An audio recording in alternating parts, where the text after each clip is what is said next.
habilitado para compartir pantalla, Mauricio. Bienvenido. Agregar que las preguntas las vamos a hacer al final de todas las exposiciones y yo les iré avisando cuando queden 2 minutos para que se cumplan los 10 minutos.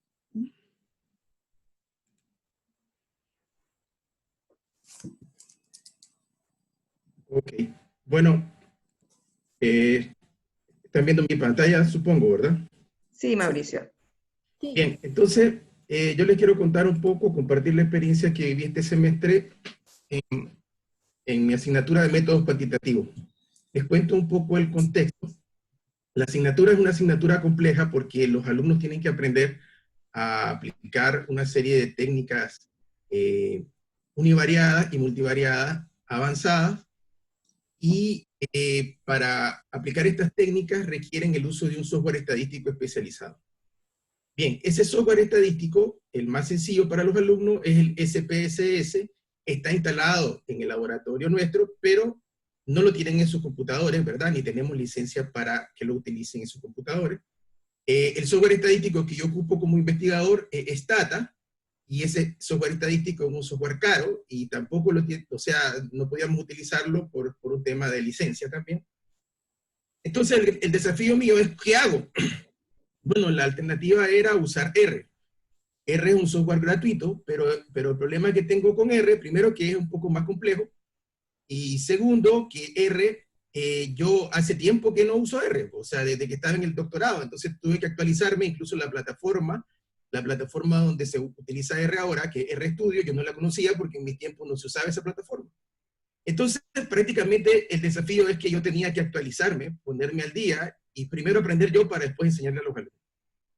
Entonces, ese es el contexto. ¿Qué es lo que hice? Bueno, a los alumnos yo les elaboraba una guía de un caso práctico, donde les indicaba las instrucciones de un caso, cuáles eran los problemas a resolver. Al mismo tiempo, durante la clase, yo les tuve que explicar el RStudio y cómo usar R, y les colgaba lo que se llama un script. Un script, ¿qué cosa es? Es un programa, ¿ya? De ejemplo para resolver el tipo de problemas que ellos iban a resolver en los casos. Obviamente el ejemplo no era el mismo problema que tenían que resolver. Y ellos tenían que trabajar en grupo y a través de la plataforma Zoom juntarse con R y RStudio instalado en sus computadores, y ellos tenían que enviarme a mí como resultado un informe y el script del grupo. Hay obviamente una rúbrica de evaluación para evaluar el trabajo, ¿verdad? Con posterioridad. Ok, estos aprendizajes se evaluaron con casos concretos, o sea, digamos que tenían que hacer un reporte. Ese era el desafío. Y la evidencia de los logros fueron los mismos casos prácticos que presentaron los chicos, ¿ya? Y los programas que escribieron en R. Yo quiero decirles que para mí fue un desafío tan grande como el de los niños, ¿verdad? Yo utilicé varias tecnologías. Por ejemplo, hay una página que yo generé en YouTube, se las voy a mostrar, donde están videos, ahí están videos explico diferentes técnicas cuantitativas, ¿verdad? Al mismo tiempo, ellos tenían acceso a, por ejemplo, yo les muestro acá un ejemplo de una guía cualquiera, ¿verdad? Un script, ¿verdad?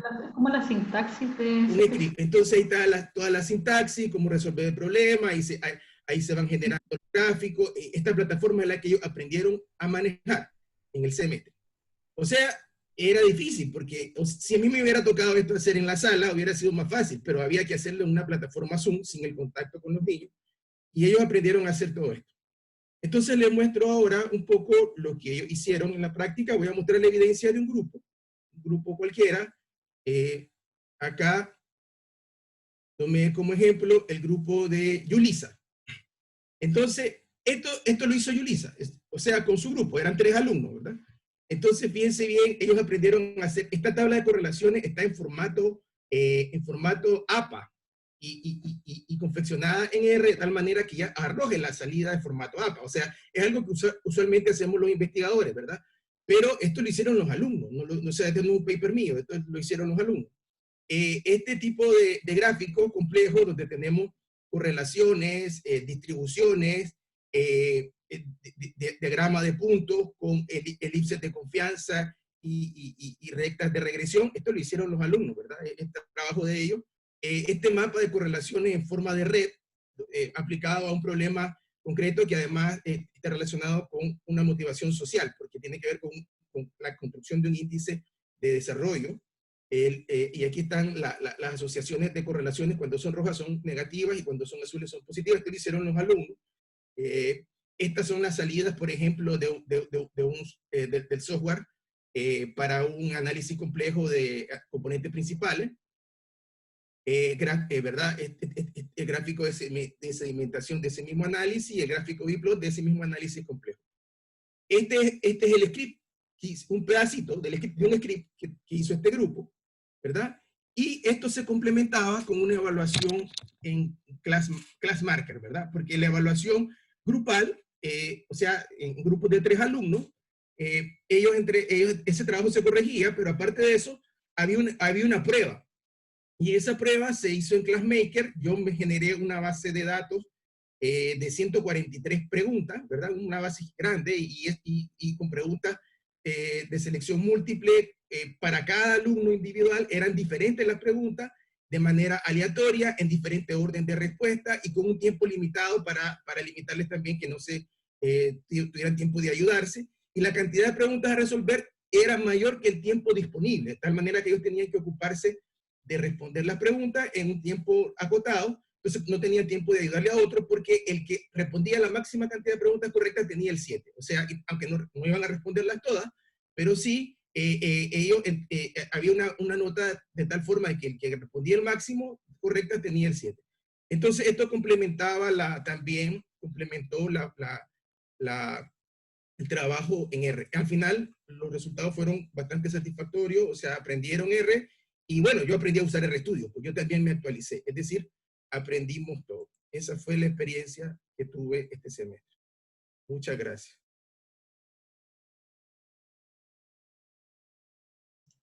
Muchas gracias. Gracias, Mauricio. Muy buen resumen, además. Muy bien sintetizado, ¿no? Recordar hacer sus preguntas, si quieren, en el chat. Las vamos a hacer al final, como bien explicó Claudia. Continuamos con una experiencia de aprendizaje colaborativo que lleva por nombre ADP Virtual, un espacio de encuentro.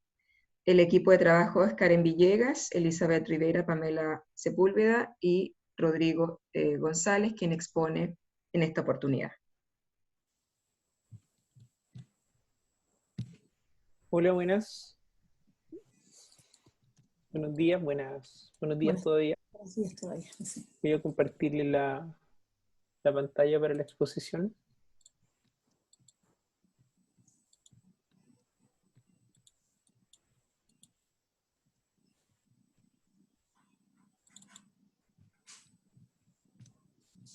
No sé si se alcanza a ver bien. ¿Se aprecia bien, Rodrigo? Ya, perfecto.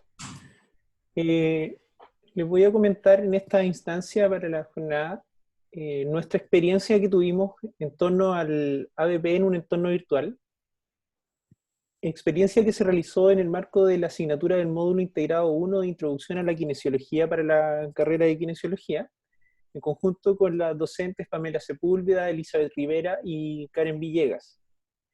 Lo interesante de esta propuesta, o lo que nos motivó a tratar de generar una instancia de estas características, fue el hecho de que esta asignatura está generada para estudiantes de primer año, en un entorno en el cual aún no conocemos a nuestros estudiantes de primer año, y con una asignatura que tiene como un foco principal el que traten de involucrarse con las temáticas de la carrera y que logren tener un sentido de pertenencia con la universidad y con su desarrollo disciplinar. Por lo tanto, el desafío para esta asignatura era bastante importante.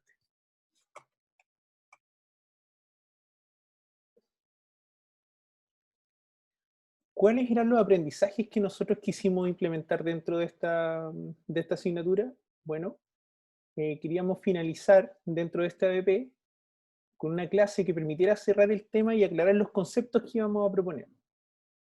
Realizar un plenario con la totalidad del curso para compartir ideas y reflexiones y utilizar herramientas virtuales para hacer más interactivo algunos procesos. El foco de este ABP tenía que ver principalmente, como lo comentaba, con el sentido de pertenencia y con la identificación de algunas características esenciales en nuestra profesión, debido a que bajo el contexto nuestros estudiantes no iban a poder tener la posibilidad de hacer las visitas a los campos clínicos o las actividades que se realizaban constantemente. ¿Qué resultados tuvimos? Bueno, dentro del trabajo en equipo, que se realizó mediante la metodología ABP, un poquito, aquí está, perdón, vamos a partir con el tema de la idea. ¿Cómo se nos generó esto? Como les decía, para generar el sentido de pertenencia, el trabajo en equipo, el autoaprendizaje, el respeto por la dignidad de las personas, conceptos de ética profesional, hablar un poco de justicia social, de verdad, de libertad, también acerca del sistema de salud chileno, todo esto dentro de la modalidad virtual. ¿Por qué conceptos en torno a esto? Bueno, por la realidad sanitaria que vive nuestro país y por el tipo de profesión que desempeñamos en este contexto. ¿Cómo damos respuesta a estas problemáticas? Bueno, identificando cuál es el rol de la profesión en la sociedad, reconociendo la importancia de las competencias genéricas insertas en la relación del kinesiólogo-paciente, reconocer los elementos de la ética y bioética presentes en el quehacer kinésico y reconocer los roles, principios y componentes del trabajo en equipo.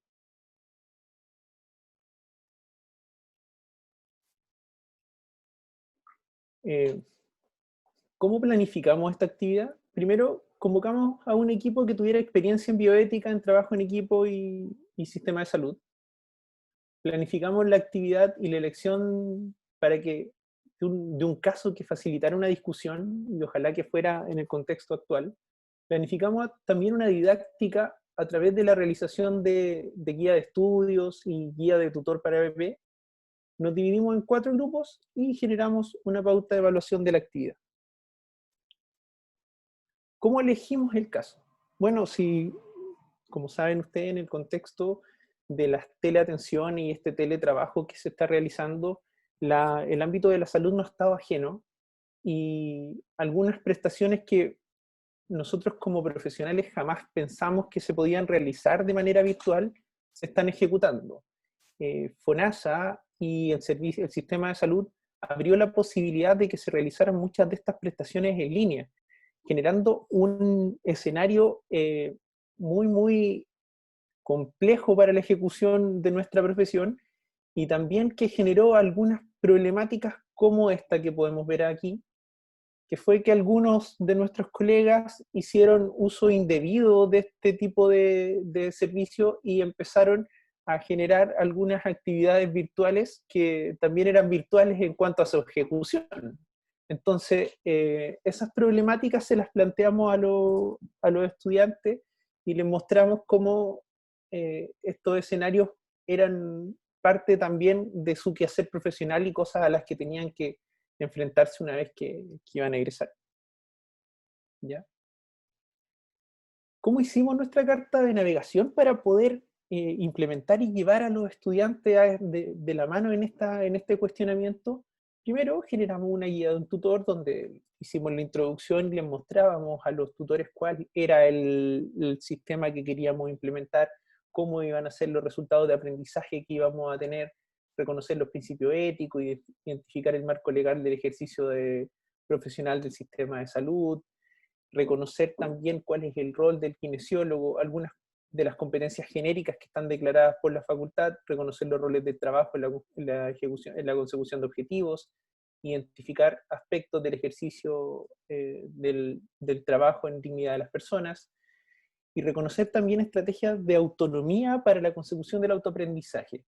Luego de esto les presentamos el caso, el cual se lo mostrábamos a los estudiantes, y e incitábamos a que ellos pudieran ir identificando dentro del proceso de desarrollo algunos conceptos claves, como estafa, fraude al fisco, que supieran algo de su sistema de salud, qué son los bonos FONASA, qué son las prestaciones, cuáles son las atenciones comunitarias, que supieran también acerca de derechos y deberes del paciente, que supieran también cuál es el tipo de prestaciones que prestan los profesionales kinesiólogos, que prestamos los profesionales kinesiólogos.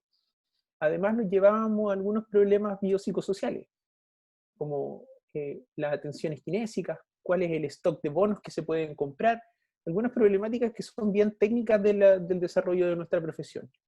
Y de esta manera íbamos generando algunas preguntas orientadoras que iban llevando a los estudiantes a un conflicto o a una capacidad de poder interpretar cuál había sido el accionar de estas colegas dentro del desarrollo de la profesión, como por ejemplo cómo funcionaba el sistema de atención médica, qué es una estafa, qué es usurpación de identidad, si esto constituye fraude al fisco, cuáles son las atenciones comunitarias. 2 minutos, Rodrigo. Ya. La puesta en marcha se realizó mediante una sesión asincrónica con material de autoestudio, un plenario introductorio a la metodología de la actividad, una sesión sincrónica de 4 grupos de 10 estudiantes y un tutor. Se realizó la actividad, la presentación de roles, la lluvia de ideas y posteriormente una hipótesis. Luego de esto se realizó una sesión asincrónica donde los estudiantes tenían que realizar un trabajo autónomo organizado, una sesión sincrónica de recapitulación, presentación de los temas revisados, aprobación o refutación de la hipótesis, y para terminar con una reflexión grupal acerca de la metodología del trabajo y las estrategias de estudio. ¿Qué resultados tuvimos? Bueno, el trabajo de equipo en la metodología BP, tuvimos una autoevaluación con súper buenos resultados. En cuanto al autoaprendizaje, logramos el estudio autónomo y la búsqueda de información. Logramos, dentro de los principios éticos, que se realizara todo esto en un ambiente educativo y generando más o menos una formación en el futuro quehacer profesional. Dentro del sistema de salud, la noticia le recalcaba el realismo a la actividad y le daba el enfoque dentro del contexto actual, y en el sentido de pertenencia, ¿qué significaba ser un profesional íntegro? Finalizamos con una clase que permitía cerrar y aclarar los conceptos, hacer un plenario con todo el curso para compartir ideas y reflexiones, y utilizar otras herramientas virtuales para hacer más interactivo algunos procesos. Eso sería al menos la actividad que queríamos presentarle y compartir con ustedes dentro del módulo de introducción. Muchas gracias. Muchas gracias, Rodrigo, por la presentación, y felicitar a ti y al equipo que conforman esta asignatura, ¿cierto? Y esta innovación. Bien, continuamos con la presentación asignatura, liderazgo de personas, simulación de entrevista de selección, equipo de trabajo Freddy Soto y Rodrigo Alda, y hoy día, ¿cierto? Presenta también don Nelson Fernández. Adelante.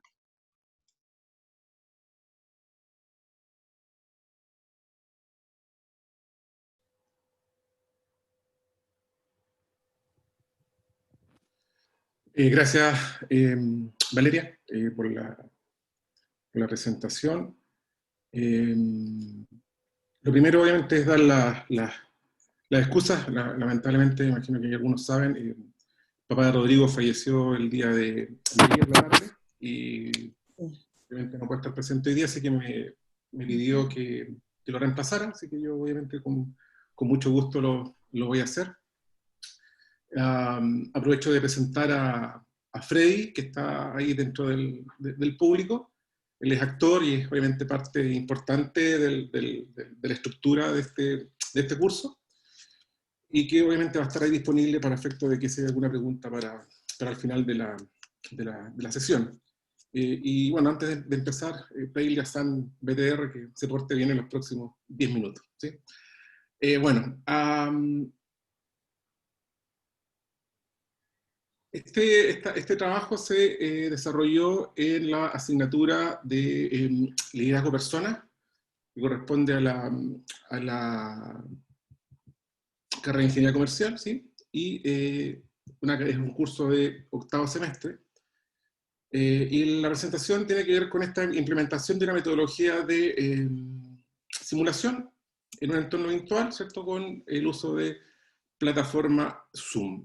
El temario de esta presentación tiene que ver con estas 4 etapas: los antecedentes preliminares respecto a cómo esto se va desarrollando, la descripción del trabajo, cuál fue su estructura, y finalmente presentar los resultados que se obtuvieron.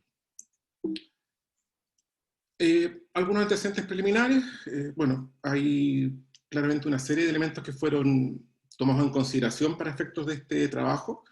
Por un lado, el informe de la acreditación de la carrera nos indicaba que hay una baja evidencia en términos del desarrollo de actividades que tengan que ver con evaluación de competencias, ¿cierto? Y era obviamente un tema del cual había que hacerse cargo, y de alguna manera fue un elemento importante dentro de la decisión de actuar en esta línea.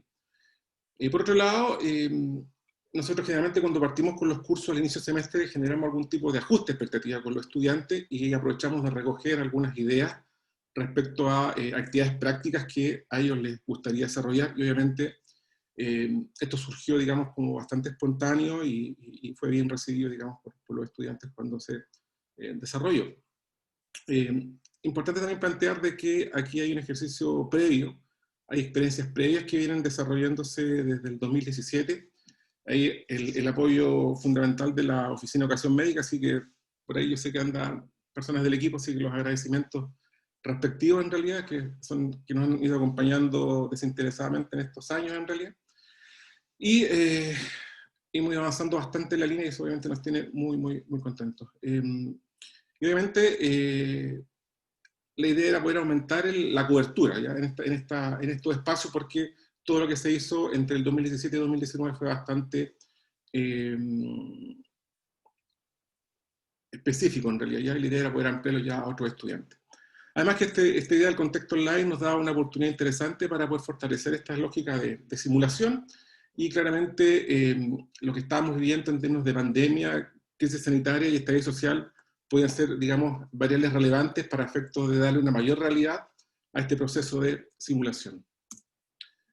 Bueno, dentro de este proceso de trabajo, en esta segunda etapa de descripción, fundamentalmente hicimos una selección, obviamente, de unidad, competencias y resultados de aprendizaje que íbamos a trabajar.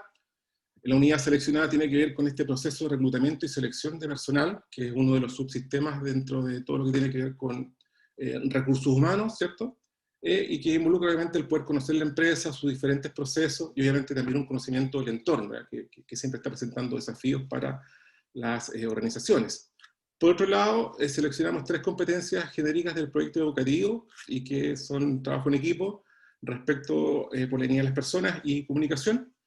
Y finalmente, los resultados de aprendizaje que fueron seleccionados tienen que ver con esto del que puedan desarrollar un descriptor de cargo que efectivamente deje en evidencia las funciones y el perfil, digamos, que se anda buscando. Por otro lado, el que puedan desarrollar un proceso de entrevista, digamos, en virtud de sus diferentes etapas. Y finalmente, el que puedan tomar buenas decisiones en términos de seleccionar una alternativa y que esa alternativa tenga una justificación válida, ¿cierto? Obviamente esto significó hacer una revisión de la planificación didáctica del curso en realidad, y hacer una serie de ajustes para efecto de que esto pudiese fluir, digamos, de mejor manera. Y obviamente después todo lo que tiene que ver con los tiempos asociados a la organización de la actividad, que no fue tampoco un tema digamos, de poco tiempo, es una inversión bastante grande que hay que hacer. Dentro de la estructura de trabajo hay 5 fases. La primera tiene que ver con esta construcción del caso, ¿ya?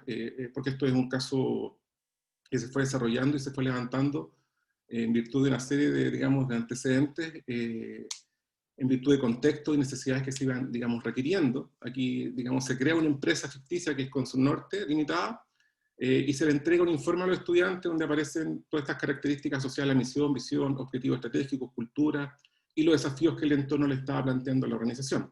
De igual forma se les entrega una descripción respecto a cómo está funcionando el departamento de personal, cuál es su estructura y cuáles son los procesos que tiene bajo su responsabilidad, y se les entrega una necesidad a los equipos de trabajo en términos de que tienen que definir, digamos, un perfil para efectos de lo que tiene que ser el descriptor de cargo más el aviso de reclutamiento que se tiene que publicar en uno de los medios definidos para estos efectos. La fase 2 tiene que ver con el candidato, y aquí es donde entra a jugar Freddy, que es el actor que acompañó todo este proceso, y en conjunto con él obviamente se construye, digamos, el perfil, se hace un análisis integral del candidato, se construye un currículum vitae, se levanta un informe psicológico, sin virtud de algunos documentos que teníamos en particular, y también se planificaron algunas variantes dentro de este proceso para efectuar la entrevista, donde el actor iba, digamos, jugando con diferentes situaciones, por ejemplo, iniciando la conversa con que había perdido el trabajo, que estaba muy necesitado, o que había muerto en la mañana un familiar, o que su esposa estaba con su hija con COVID, ¿sí? O también algún tipo de consecuencia asociada al estallido social. Después la fase 3, en todo lo que tiene que ver con la organización, ya ahí viene toda la parte de preparación, ¿cierto? Hay un ejercicio conceptual importante en clase. Obviamente ahí se invita al director de la Escuela de Psicología, a Roberto, que nos acompaña y hace un trabajo bien interesante en términos de dar una mirada distinta y complementaria al trabajo de reclutamiento y selección. Se hacen ejercicios en clase, se hacen simulaciones, digamos, ahí para que vayan tomándole un poco el tenor al ejercicio que se quiere realizar. Obviamente ahí se van sacando algunas conclusiones, empiezan los ejercicios de preparación, se entregan algunas orientaciones, ciertos tips, ¿cierto? Y también se le entregan las pautas y las rúbricas que son necesarias para estos efectos, para que ellos conozcan desde un principio cuáles son los aspectos relevantes dentro de la evaluación. Se desarrolla una agenda de entrevistas, son 2 cursos, 2 paralelos, son 90 estudiantes, para lo cual se definen 21 grupos. Se planifican entrevistas de 15 minutos, más 15 minutos de debriefing y de retroalimentación. Participamos varios colegas, jefes de carrera, actores, profesor guía, ¿cierto? Y todas estas entrevistas fueron grabadas, obviamente, con el consentimiento de los estudiantes. Este proceso de ejecución fue entre el 22 y el 24 de abril, ¿cierto? Fue bastante intenso y agotador. Ahí se le entregaban, digamos, las herramientas para que los estudiantes pudiesen ir asumiendo el rol de conducción de la entrevista. Nosotros, digamos, de alguna forma nos ocultamos del video y veíamos su desempeño. La verdad es que funcionó todo bastante bien, no tuvimos grandes dificultades en términos de la ejecución, ¿sí? En cada una de las etapas. Y finalmente evaluamos el proceso. Se diseñó una encuesta online que fue digamos, lanzada por Google Form, de la cual participaron los estudiantes, el profesor, Freddy en este caso, y en virtud de eso también hubo una evaluación grupal y obviamente un ejercicio de detección de oportunidades de mejora. Gracias. Hay un par de 4 fotos en realidad de los estudiantes desarrollando el proceso de entrevista, ¿cierto? Ahí la persona de barba es Freddy, caracterizado como candidato, ¿sí? Y ahí obviamente hubo bastante producción por parte de los estudiantes y colaboración para que esto funcionara de la mejor manera. Algunos resultados de la encuesta, por ejemplo, aquí, en respuesta a los tiempos asignados para la actividad, ahí pareciera que nos faltó un poco de tiempo. Después, la preparación fue adecuada, sí, el 94% estaba como bastante de acuerdo. Si hubo motivación de parte del profesor y contexto, también un alto porcentaje. Si efectivamente acá lo reconocen como un espacio de formación relevante, también un porcentaje importante, casi el 90%. Si contribuye al desarrollo de competencias asociadas al perfil de egreso, también un alto porcentaje de aprobación, y si efectivamente tuvieron posibilidad de práctica, lo cual también es reconocido por los estudiantes, ¿sí? El tiempo de feedback, ahí pareciera que también es un ejercicio necesario de mejorar, como también otros aspectos que están planteados en esta última lámina. Lo valoran como un ejercicio relevante, y lo más importante para nosotros es que esto es algo que ellos recomiendan como una actividad que tendría que ser utilizada en otras asignaturas. Como reflexión final, en mis últimos 30 segundos, acá hay un vínculo importante que aparece entre el tema en términos de desempeño y competencia. Hay una alta valoración de los estudiantes respecto al trabajo. Nos quedó súper claro que el entorno virtual nos permite aumentar la cobertura de la actividad, lo hace un poco más simple. Hay un potencial importante transferencia en otras asignaturas, como lo son relaciones laborales, por ejemplo, para negociaciones colectivas, o para lo que es desarrollo organizacional, desde el punto de vista de lo que son las consultorías de proceso. Acá hay un incremento progresivo de colegas que están integrándose a este trabajo, lo cual obviamente nos tiene muy contentos, porque ha sido como bastante espontáneo, y ya podemos hablar de un equipo que está en esto, y estamos claramente convencidos de que esta metodología es súper efectiva al proceso de enseñanza-aprendizaje.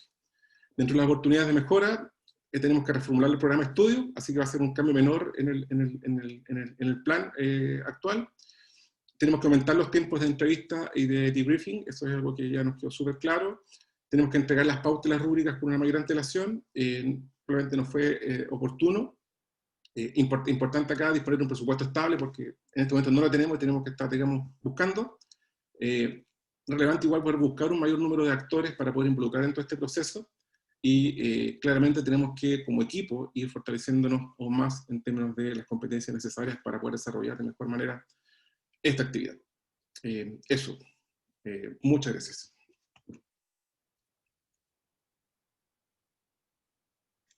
Muchas gracias, Nelson. Dale nuestros saludos a Rodrigo, y valoramos que estén aquí, porque sabemos lo que ustedes consideran que esto es importante. Así que muchas gracias. Sigamos compartiendo con la línea de aprendizaje colaborativo. Expone Paulina Gutiérrez el tema Idea de negocio realizadas en equipos de trabajo colaborativo siguiendo la metodología de Design Thinking o pensamiento de diseño. Hola, buenas tardes ya, ¿no? Buenas tardes a todos. A lo mejor algunos de ustedes ya estuvimos en la sesión, en la sala 4, en el bloque 1, y les quería contar en esta oportunidad una asignatura de último año de la carrera, para las dos carreras, para la carrera de Ingeniería Comercial y para la carrera de Ingeniería en Información y Control de Gestión. Quizás a lo mejor algunos se van a repetir algunas láminas, ¿va? Porque un poco el approach es el mismo que presenté la sesión anterior para estudiantes de primer año. Este curso es un electivo de formación profesional para estudiantes de último año. Y le llamamos Academia Design Thinking porque el año 2019 tuve la oportunidad de adjudicarme un fondo interno de la universidad para hacer una academia de pensamiento y diseño como extracurricularmente.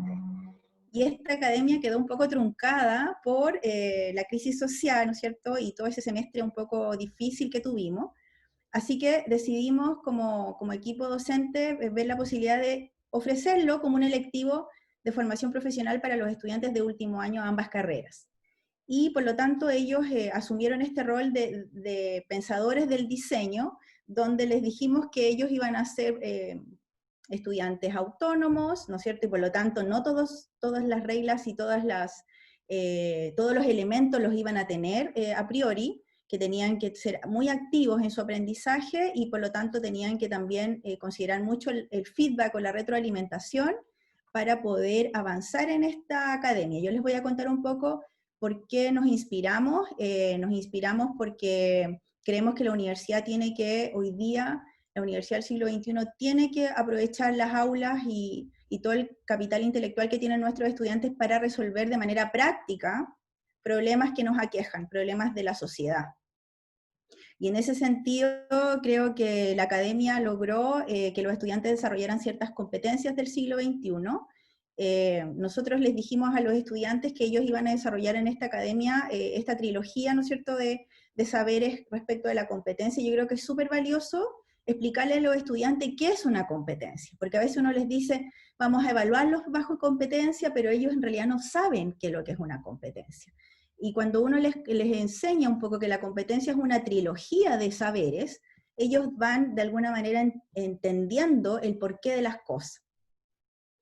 Y también les mostré en particular esta lámina que tiene que ver con cuáles son las principales competencias que requiere el mercado laboral hoy en día, mirando hacia el futuro, que son la innovación, el pensamiento crítico, las estrategias de aprendizaje activo y la creatividad. Todo eso que está desarrollado, o sea, destacado con estrellitas, es lo que yo les dije que iban a trabajar en la academia. Junto con eso, los dos tipos de pensamiento, un pensamiento más lógico, que viene desde la concepción, ¿no es cierto?, de la lógica, las matemáticas, las teorías, que son importantes por supuesto, pero también del pensamiento intuitivo, creativo, la exploración, el ensayo y error, aprender del fracaso, que tiene mucho que ver con innovación. Entonces, yo les dije un poco a ellos que lo que íbamos a hacer en la asignatura era que íbamos a desarrollar ciertas cualidades de los design thinkers, de los pensadores innovadores, que era esta capacidad de generar empatía, de tener un pensamiento global y de tener, ¿no es cierto?, por sobre todo, trabajar con otros. Por lo tanto, lo que hicimos en esta asignatura fue que los estudiantes desarrollaran una idea de negocio desde cero, pero enfocándose en los objetivos de desarrollo sostenible, que son los 17 ODS que conforman la Agenda 2030 para un mundo más, ¿no es cierto?, amigable con el medio ambiente y con un desarrollo sostenible en el tiempo. Y ahí ustedes pueden visualizar los 17 objetivos. Yo creo que este es un marco de referencia interesante para las universidades y para los cursos y para todas las carreras, desde medicina, negocios, ingeniería. Yo creo que es bien valioso esto de los objetivos de desarrollo sostenible porque de alguna manera te vinculan con el entorno y los estudiantes resuelven problemas que ellos encuentran que valen la pena resolver. El pensamiento de diseño hoy día es una metodología.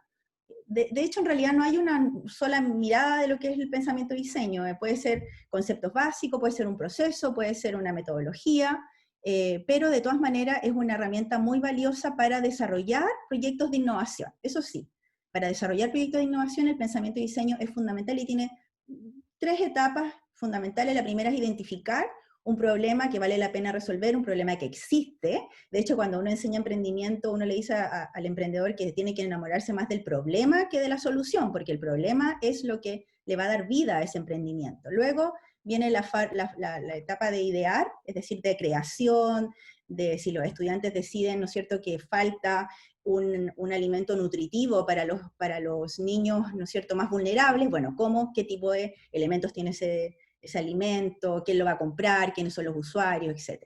Y después, ¿no es cierto?, una etapa de convergencia, es decir, donde ya se concreta esta idea. Pasamos por estas 5 etapas, ¿ya?, del Design Thinking, que fue creado allá en Estados Unidos por una unidad de diseño, en realidad. Muchas empresas usan el Design Thinking para resolver problemas porque está enfocado en el usuario. Así como nosotros estamos enfocados en los estudiantes para desarrollar nuestras clases, esta metodología está diseñada en el usuario. También ayuda mucho en que sea un trabajo en equipo, colaborativo, e idealmente con distintas personas multidisciplinarias. Este año lo hicimos con estudiantes de ambas carreras. Costó que ellos se eligieran como estudiantes de distintas áreas, pero yo creo que ellos se dieron cuenta que es más valioso cuando se juntan con personas que no piensan igual. Y lo otro es que se va desarrollando como una resiliencia respecto del ensayo y error, porque ellos van aprendiendo que mientras más van iterando el proceso de creación de esta idea de negocio, más robusto queda.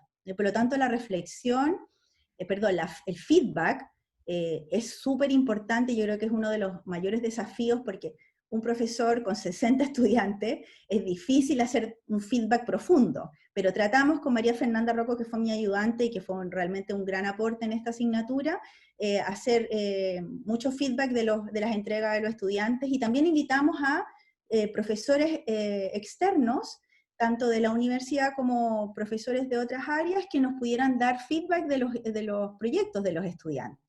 Los estudiantes hicieron más o menos 3 etapas, que era como el design thinking, la ideación, un problema, luego, ¿no es cierto?, el modelo de negocio, y luego el prototipo y un pitch. Hicimos un evento por Facebook para transmitir, y bueno, tuvimos 14 grupos de estudiantes, y ustedes ven ahí el grupo 11, que fue el que ganó, que hizo un ecoladrillo con plástico, hicieron un prototipo, y en realidad tiene bastante potencial de seguir colaborando con otros emprendimientos o con otros mentores, ¿ya? O sea, tiene proyección. Ahora, ¿qué usamos para evaluar la competencia de trabajo en equipo? Estuve buscando Y yo creo que ese es uno de los desafíos que tenemos como universidad, es decir, cómo vamos a evaluar las competencias de nuestros estudiantes. Yo hice un plan piloto, trabajé con una rúbrica que es de la Asociación de Universidades de Estados Unidos, la traduje al español, aquí la tienen, la puedo compartir sin ningún problema, y hice que los estudiantes se autoevaluaran, ¿ya? Que se autoevaluaran con estos elementos a través de un Google Form, y aquí están los resultados, pero les quiero mostrar la última. ¿Cómo salió la percepción de los estudiantes? De los 60 y tantos se evaluaron 54. Respecto de cómo ellos contribuían al equipo, se evaluaron en la más alta nivel. Pero aquí me llama la atención que me pasó lo mismo con los estudiantes de primer año, que en la parte de responder al conflicto, yo no sé si hay algo respecto de la parte literal de la pregunta, que se evalúan como en la más baja, el más bajo nivel. Y respecto también de las contribuciones individuales fuera de las reuniones del equipo, también no está en la más alta. Ahora, esto yo solamente lo hice para aplicarlo a los estudiantes. Este año quizás podemos aprovechar de usar esta rúbrica para que los profesores o el profesor que dicta la asignatura también evalúe a los grupos respecto a esta misma competencia, y ahí podamos tener algún tipo de comparación. Y por último, puse ahí algunos elementos de los estudiantes. Algunos decían que es súper dinámica la clase, muy desafiante, que trabajar con 5 estudiantes es complejo, que ellos sugieren 3, por ejemplo, solamente 3 estudiantes, pero claro, ese es un desafío para nosotros como docentes donde tenemos tantos estudiantes. Ahora, este segundo semestre vamos a dictarlo en conjunto con la FACEA, con la Facultad de Ciencia Económica.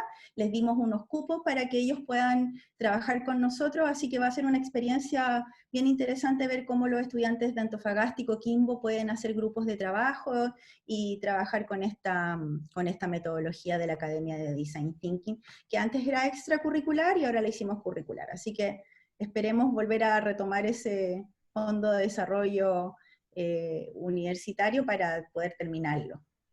Quedo atenta. Bien. Muchas gracias, Paulina, en el chat. Hay una solicitud para contactarnos, es parte de lo que queremos en esta jornada de reflexión docente. Generen ustedes contacto entre ustedes y potenciemos nuestro quehacer.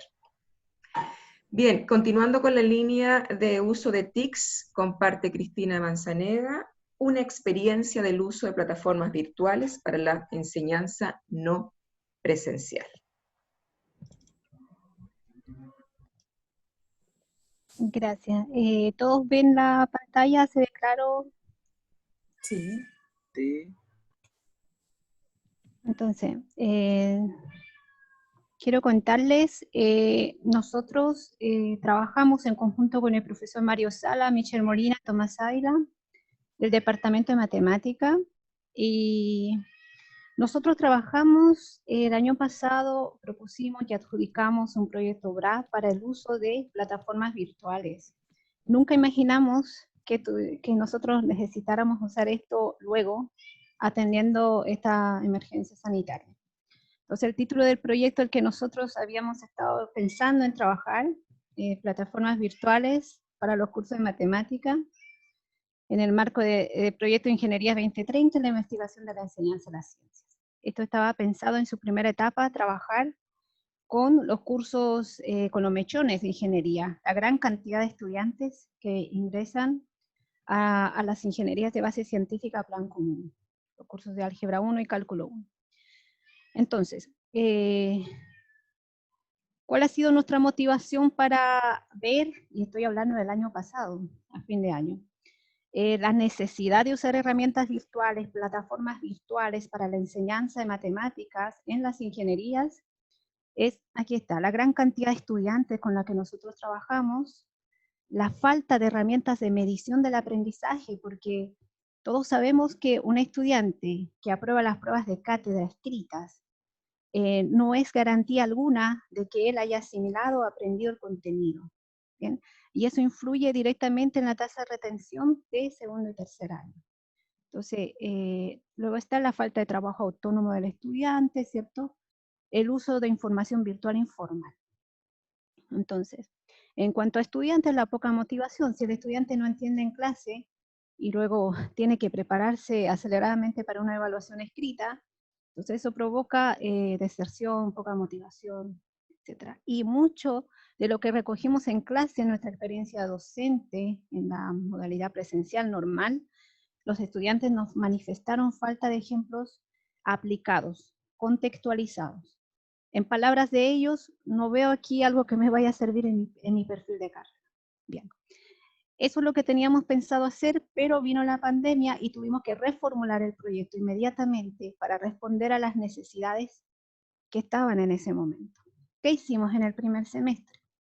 Nosotros primero nos capacitamos. El departamento de matemática, los integrantes del equipo nos organizamos y capacitamos a los profesores en el uso de herramientas que iban a necesitar para las videoconferencias, clases sincrónicas, gestionamos el uso de la plataforma Moodle, que el vicerrector mencionaba hoy en sus palabras, que hubo cursos en ciencias que usaron de forma piloto la plataforma Moodle. Bueno, nosotros usamos esta plataforma.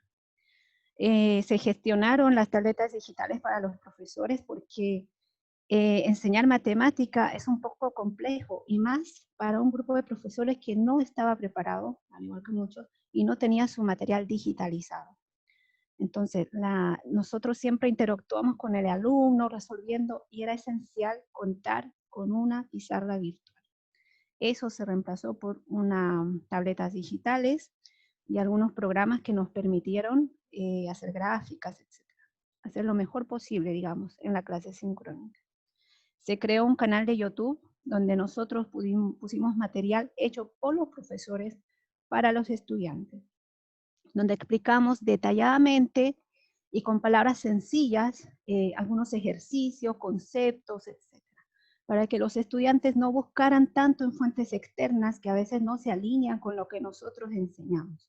Pusimos a disposición este canal y creamos lecturas cortas porque lógicamente tuvimos que acortar algunos contenidos y nos centramos para que el alumno en una lectura pueda entender más o menos qué es lo que él va a aprender en las clases. Trabajamos con evaluaciones formativas y esto en verdad fue genial usando la herramienta de Moodle, porque Moodle nos daba la estadística de cómo están los chicos en este contenido. Al ellos saber que era una evaluación formativa y que podían repetir varias veces esta prueba, no sentían que estaban siendo evaluados, contestaban, y eso nos ayudó a planificar mejor las clases posteriores. Tuvimos que hacer un banco de preguntas, no tan grande como hubiésemos querido, para que los alumnos tuvieran una especie de pruebas diferenciadas, ¿cierto? Y la plataforma Moodle fue excelente en este sentido. Una excelente herramienta, tiene algunas características la plataforma que ella te arma la prueba de forma aleatoria para que los estudiantes no tengan una prueba exactamente igual. Bien, nosotros nos preocupamos por cómo los alumnos estaban recibiendo las clases sincrónicas. Tomamos una encuesta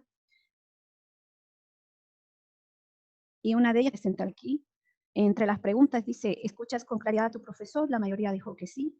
La pizarra virtual se ve bien. O sea, quisimos saber si estaba funcionando ese tema de la pizarra que usamos, y la gran mayoría dijo que sí.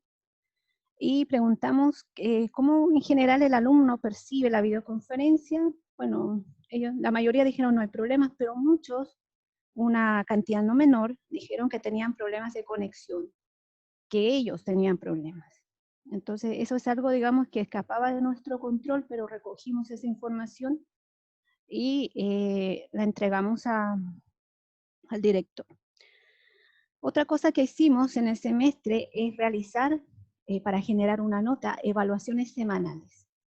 Eran notas sumativas acumulativas para no sobrecargar, digamos, de contenido al alumno, más bien estar monitoreando también con unas evaluaciones semanales.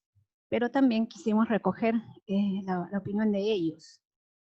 Y ellos, bueno, declararon de que generaban un poco de sobrecarga y así hacer pruebas semanales, a pesar de que les gustaba, digamos, esa herramienta de ir acumulando su nota, pero tenían otros ramos, entonces eso les sobrecargaba. Sobre el tiempo les preguntamos, una mayoría dijo que estaba bueno el tiempo de 40 minutos, otros pedía más.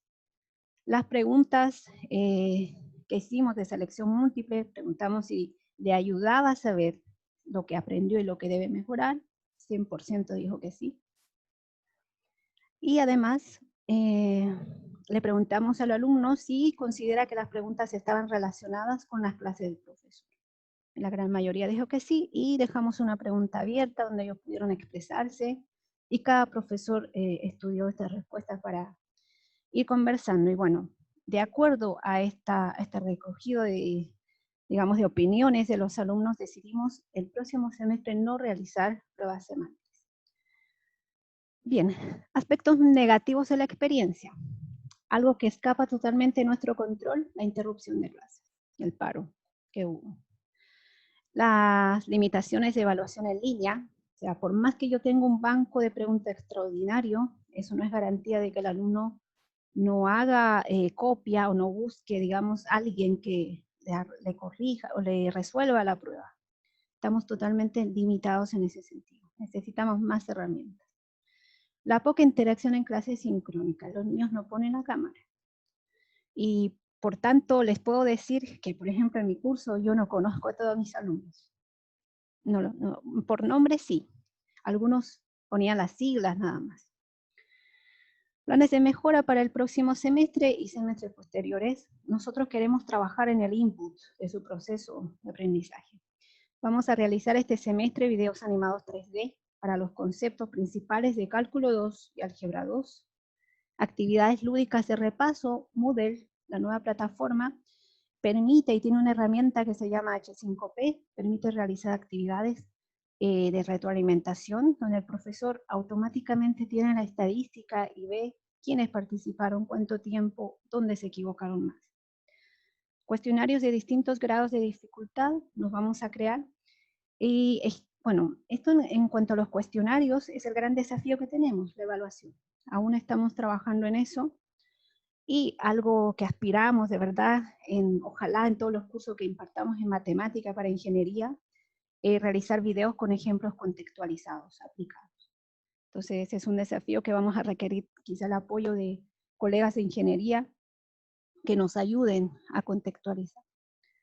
Bien, aquí menciono algunos beneficios que voy a saltar un poquito para poder terminar. Y bueno, el equipo de profesores en matemática conversamos mucho al respecto, los que damos clase de ingeniería, y queremos estar preparados para algo como lo que nos está pasando. Entonces nosotros planteamos esta especie de mapa, estamos en una normalidad, podemos pasar a una fase 1, cada fase tiene para nosotros sus respectivas indicadores de descripciones, pero a modo de resumen, si nosotros estamos en una normalidad, en cualquier momento pudiéramos pasar a una fase 1, donde nos preparamos ante una emergencia inminente, puede ser pandemia, contingencia social, lo que sea, que ahora quizá no imaginamos, y nos vamos a preparar para clases, para tomar medidas. En la fase 2 significa que el campus no lo podemos usar totalmente, vamos a iniciar en lo que ahora estamos trabajando, nuestro banco de preguntas, nuestros videos y nuestro canal de YouTube, y lo que vamos a ir potenciando aún más durante los semestres que vienen, para poder atender a los alumnos en forma semipresencial. La fase 3 que estamos viviendo ahora, clases e-learning, con también clases sincrónica y asincrónica, estamos generando ahora el material necesario, hay que mejorarlo, y el peor escenario, fase 4, donde ya los profesores nos vemos afectados en poder dar clases. Planteamos nosotros que eso debe ser una modalidad de enseñanza de clase invertida, flat-path learning, donde no estamos listos, no tenemos el material, no tenemos los cursos digitalizados, aún no estamos listos para esa fase. Pero bueno, al menos tenemos conciencia de eso. Aquí, bueno, lo que les decía, cada fase que nosotros nos planteamos tiene los requerimientos, ¿cierto?, de tener material audiovisual, programas para poder evaluar, etc. Está la Cristina. Entonces, Ya estamos con el tiempo, Cristina, para que... Ya, ok, sí, no, sí, esta era la última. Y nuestro eslogan, por una enseñanza de la matemática más interactiva, más visual, más creativa. Estamos todavía trabajando en esto. Bueno, no era así antes, pensaba, veía al profe Villalón y decía, hasta el 8 semestre, profe, me iba. No le decía nada.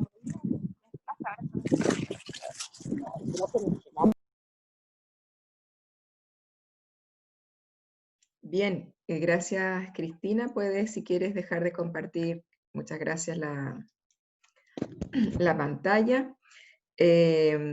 Cristina, hay un ofrecimiento para que lo tomemos de parte de Alex Covarrubia. Dice, Cristina cuenta con ingeniería civil para estos ejemplos contextualizados.